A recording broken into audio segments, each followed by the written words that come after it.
impact? Terrific, Senator Kane. Thank you. That is a really interesting question, and we're seeing that same issue in Rhode Island, including with our perhaps most iconic downtown Providence building, which we call the Superman building because it resembles the building in the Superman comic strips. Senator Braun. Thank you, Mr. Chairman. I've been coming to the Budget Committee sessions since I've been here, and I wish we'd spend more time on the budgeting mechanics. I want to throw a few tidbits out there so the American public understands what we're doing here. I don't think we've done a budget that we've adhered to in over 25 years. I think that would have been in the late 90s. And every time we've had a little bit of gumption to discipline ourselves, it seems like we're most enterprising at how to undo it. We've never generated more than 18% of our GDP in federal revenues. High taxes, you generate a little more out of the gate. You lessen economic growth as it goes on. Lower taxes, you starve a little bit of revenue into the Treasury, but you generally gain ground over time because the underlying economy is healthier. We have now evolved into a place that borrows 30 cents on every dollar we spend. That means that when I got here almost 6 years ago, that was offset with $1 trillion borrowing annually.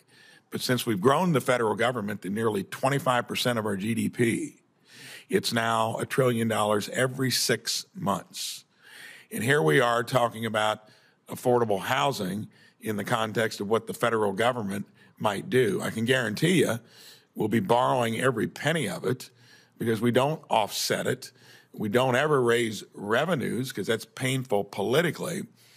And when this is your business plan for the country, I would be scared to death for our kids and grandkids in terms of how they're going to sort it out.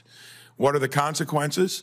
Well, if you pay attention to the news, which many people won't hear because it would be a narrative against the practice over the last 25 years, our largest creditor in the world, Japan, an ally, just unloaded 1/3 of its portfolio. Well, you could say, well, maybe they needed the money. They didn't have it to lend. I've got a feeling it has more to do with even a place like China, maybe our second largest creditor, been reducing their exposure. That's kind of listen to the market, see what others are doing that have to enable you to run these chronic structural deficits. There's no good ending to that. When you've got Jamie Dimon, the biggest private banker in the world, saying that his main concern is deficits and cumulative debt, you've got Jerome Powell that's finally now on record of saying it, I would say we ought to start listening to it here.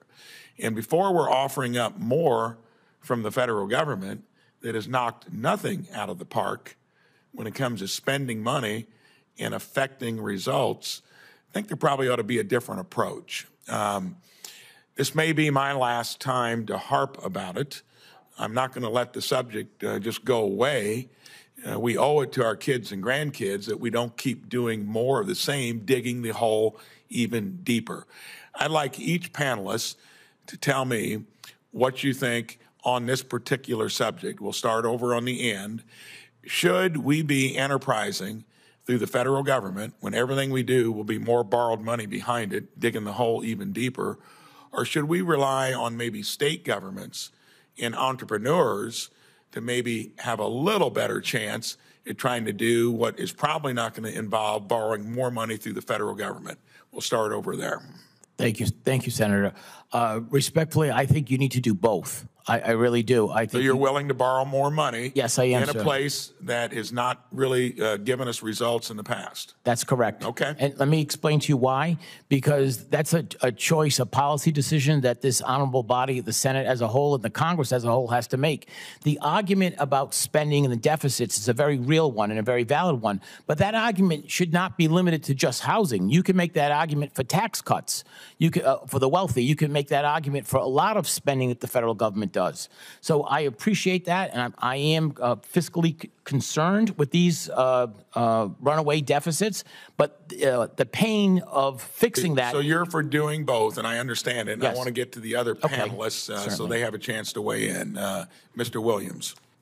Thank you, Senator. Yeah, I believe that the federal government, state government, and private enterprise all have an interest in well-designed programs that create economic growth across the country and across states. And you are still confident that we can keep borrowing more money? Because whatever we do here to help, it would be 100% fiscal financed by debt, not by raising revenues to pay for it. You're okay with that too? I'm okay with well-designed programs that promote economic growth. Thank you. Ms. Harris. Thank you, Senator. I think it's a combination, as the previous two witnesses have said. If left to its own devices, the market is not equitable, and it serves certain portions of our society and not all. And so there's a role for government to play, even if it impacts the deficit that could be offset by other cuts, to be able to ensure that all Americans have an opportunity to thrive. And you'd err on the side of the federal government doing it as opposed to state governments? Federal, state, and local. Okay. The size of the crisis is such that all levels of government need to participate. Thank you. Mr. Pinto. The federal government shouldn't spend any more money. I've suggested they sell off some land and actually bring some money in. So that would be my suggestion. And rely on state, local, and private sector. We've put out numerous proposals on how to meet the housing supply shortage over a 10-year period through zoning and land use changes, changes that would cost no money at the state, local, or federal level, and would bring in grassroots explosion of participants from the bottom up rather than top down. Mr. Salmon. Yes, so state governments, local, private enterprise, but I'm going to have to add philanthropy as well to that list. Should keep doing more on this front. No, the federal government should not engage in more spending deficits and debt. You mentioned some good points about the foreign buyers of our debt, and they're losing the appetite. The fact that investors are losing an appetite for our debt now, and that's already spiking interest rates, when they're going to have to buy another $114 trillion in treasuries in the next 30 years, it should be very worrying. Thank you, Mr. Chairman. Thanks very much, Senator Braun. Senator Warner. Thank you, Mr. Chairman. Thank you.